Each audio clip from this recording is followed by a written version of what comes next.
Well, are you recording? Alright, here we go. Hello, welcome to the Mark and Joe Show. We're going to talk about strange shit. Strange stuff. Is it real or not? We want to know what you think.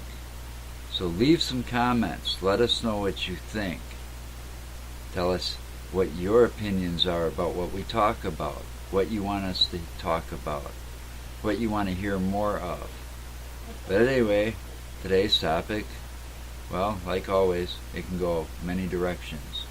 Yeah, we start off with one topic, we wind up in La La Land on a different one.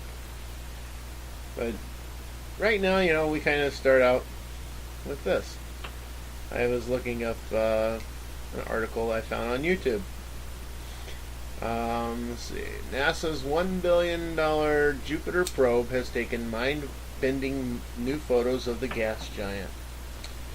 And they are some extravagantly beautiful pictures. So that's one of the things we can go into. We know so little about our universe that we live in, our galaxy that we're in. Very little of the ocean's ever been explored. Only about 10 to 15% of the ocean has ever been explored. And then just think about how much of this land that we haven't been able to get to because of the terrain's way too tough, or the climates are way too tough. Climb into some of those high mountain ranges. Yeah, but most of the land has been I don't know. explored. Okay, that's kind of I beg to argue with you on that one. Yeah, well, there's a lot of forest country and stuff that we have not been able to get through. Down that they're finding new species in because they weren't able to get there before, and they're cutting their way through. Places got creatures and stuff have things to go. It's like all this new proof and all these videos and all these shows out there. It makes you wonder. Yeah, you do. You have to sit. You got to think. Are these things, these urban legends, real? I don't think are they alone, fake? But you've got legends. We've got all kinds of them. I've got a book here that I bought a long time ago, and I'd really like to visit some of these places, and we probably will, and put our show in a video mode and go to some of these places. That'd be kinda cool to do. But the book's titled Weird Wisconsin. It's got all kinds of weird places: haunted houses, haunted hospitals, haunted all kinds of shit. The Beast of Bray Road. Yeah, that one I'm not certain of. That one just kind of... That one's supposed to be a werewolf. Supposed to be. Kemper Hall's Headless Nun. Kemper Hall, that's up at the university, ain't it? Kenosha. It's Kenosha, okay. But I mean, there's all kinds of things. Bigfoot. Yeah, now, you and I got our different opinions about Bigfoot. We've got our different opinions about Bigfoot, but we have discussed that in one of our past shows. I mean, we both believe that he exists in some form. Well, I can see Bigfoot existing. Okay, I can see Bigfoot being real. Well, I can too. Because they actually have found fossil evidence of stuff that hasn't been able to be identified. Excuse me. They have found fossil evidence of a giant ape. Oh yeah. They have a name for it. Gigantopithecus or something like that. Yeah, something along those lines. And that one's and that was supposed to be up to 8 feet tall. And that one, if you go by a lot of those Bigfoot sightings that are out there, 7 to 9 feet. Yeah. Could be a descendant from that that's been hiding in the mountains or something. I mean, what's that big mountain that everybody tries to climb all the time? The Himalayan. Yeah. And then, I watched that guy. Well, the Himalaya is a big one. You got Mount Everest. I think is the tallest one that everybody's trying to go. The one that you go too high. Gigantopithecus. The one that you go too high, you can't breathe. Lack of oxygen. And that would be Mount Everest. That's the tall one. All I know is I was watching that show with Josh Gates or whatever his name is on. No, you have it right. It's Josh Gates from Exploration Unknown or whatever. Expedition Unknown. He was right. also from. Well, anyway, he was searching for something in those mountains, like Bigfoot or something. And that was like the Himalayas that he was looking at. And for that. him and his crew they started getting sick because they were up there too long. They were At up. a settlement. They weren't used to the atmosphere up Mhm. there. And once you Right. get up to a certain altitude, the atmosphere So thins out. now keeping that in mind. But you also got to remember though too, because the Himalayas is over in. I know there's a lot of natives that live there that actually live It's at gonna those piss me off now. altitudes. That's over in that one region of China that they're always having a problem with. But that's where the Buddhists are. Right. Well, that's what he was with where some most of them of or them are, something. yeah. Anyway, so that just that part there tells you that there's a lot of places that man has not been able to get to. Deep Right. forests, lots of mountains, because we cannot trek through there. We haven't the means and the equipment ain't going to get through it either. Now they start cutting down the woods, yeah, they're going to find all kinds of crazy shit probably. Well, they've already found all kinds of crazy shit when they're in the rainforests of Africa, the Congo. You got South America, Brazil, and all that. I like that. They've been cutting down the rainforests for a long time down in there, the Amazon and everything, and because of that, they've ran across new species that Oh yeah, that all the time. had never been noticed on this earth, because yeah. some of them are small, some of them are large. It just depends. Or some of But- them that have washed up on shore someplace. Well, yeah, you've got different kinds of weird carcasses that's washed up on shore And here identify, in the last this few was years supposed as to be well. extinct about 1,000 years ago or some shit like that. Mhm. And here it is, there's a live one that just Well, got you know, killed recently or died. You know. The coelacanth. The coelacanth is a fish that has been caught alive off the coast of Japan, and it had been, before it got caught alive, had been considered to be an extinct species. Well, you try to get down in the depths of the ocean. We can't. No, you can't. The Some ocean's creatures only been can. the ocean's only been approximately 15% of it mapped and explored. There are.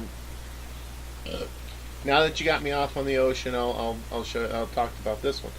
You've got Some pretty people. You've got scientists that have been tagging great white sharks. Okay. And they've been tracking these great white sharks over the many years. Yeah, well, you don't get and their anywhere near an migrations. Okay. Well, one of these particular great white sharks was well known. She was about a 15-foot female.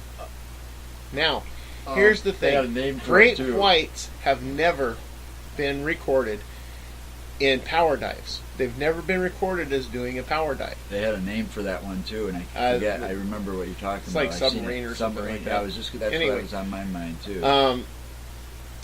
They were lost the tag tracking her. recently. No, they were tracking her. This was a couple of years back. They were tracking her, and she was in her migration state.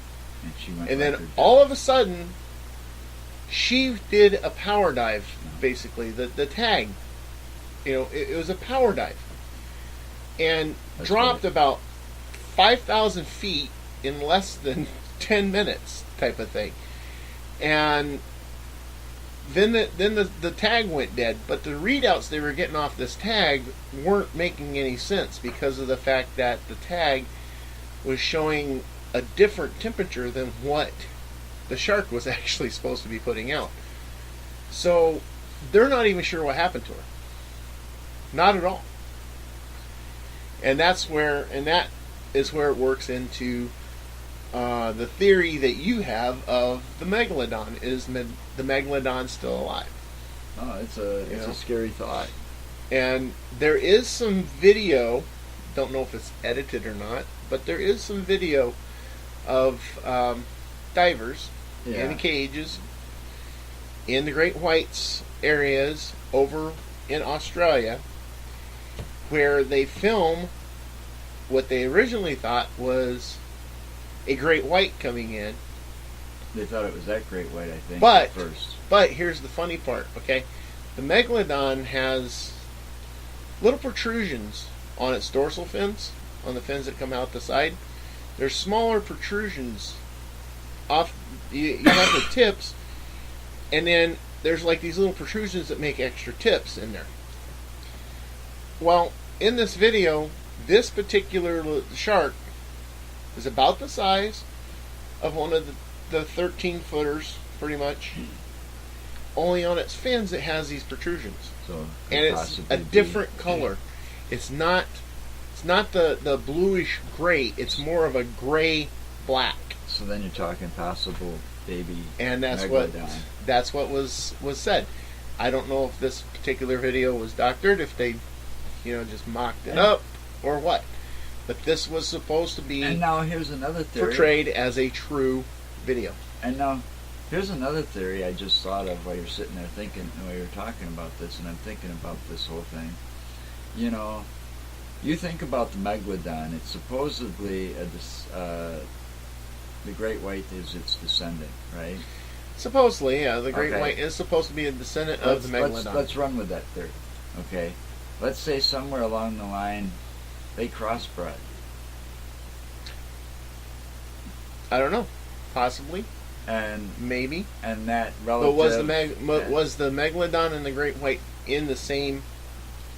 They In could the have same, crossed in the somewhere along same the lines. timelines. Well, the great Okay. white's supposed to be a pretty ancient shark in and of itself. Yeah. I mean, I'm not no marine biologist or anything like that. So, but I'm just saying, I'm thinking of a theory. Is it possible? I mean, if you think Don't know. about it now, and if they crossbreed, so now that's why that could explain some of these jumbo-sized great white sharks that they keep seeing. I mean, because when they see these big, huge sharks and somebody's saying megalodon all of a sudden, but it turns out it's a great white that's, 15, 16 feet or more, a record length for a great white or something. What's to say somewhere along the line they didn't cross paths and, Right. No, I know. I mean, it's possible. I mean, remember, when we watched Jurassic Park, you watch Jurassic Park and what's his name says, they always find a way. Oh, Jeff Goldblum's character. Yeah, nature always finds a way. Always finds a way. And we've got extinct species popping up all the time. Yeah, we do. I see it all the time. But on the thing is though, all right, with the megalodon was such a large shark. It had to feed. It had to eat basically whales. All right. Is there enough food? I don't know. Per se, is there enough whales in the ocean to sustain a pod of megalodons? They could have changed their eating habits too. Yeah, but what else are they going to eat? We adapt. What else are they going to eat? Going by Jeff Goldblum again, they adapt. Nature finds a way. I but mean, that's the thing, once who nature... knows, yeah, but who knows what's deep down under there either that they could be feeding on, Right. You could have dolphins, you could have seals, you could have, they could have found a different thing to feed on besides just whales. Yeah. They might have to eat more. I mean, you've seen those pictures where, you got those iceberg things and they're just covered with seals or walruses or something like that. Plentiful food there. They might have to eat a half a dozen or There's so to get their there. appetite kind of curbed a little bit. I'm not saying that they're going to fill them, but I mean it's going to sustain their life because they're eating. Get a couple of good-sized walruses and you're going to, they're going to have to eat quite a bit. But I mean, most of them creatures, they eat their weight in food or more than twice their weight in some cases, We're running out of time again. We're going to have to do part 2. We can kick it to another one. I'm looking up this stuff about megalodons and great white comparisons here. Well, they had like a 13-foot jaw. They had a fossilized jaw, with the teeth of a megalodon. And there's a guy standing there with all like spread eagle, standing with like in the YW, the Y position, and his legs spread. And he couldn't even touch the thing. He was just a tiny little thing in the middle of that. Like Leonardo da Vinci's... All right. Stay tuned for part 2.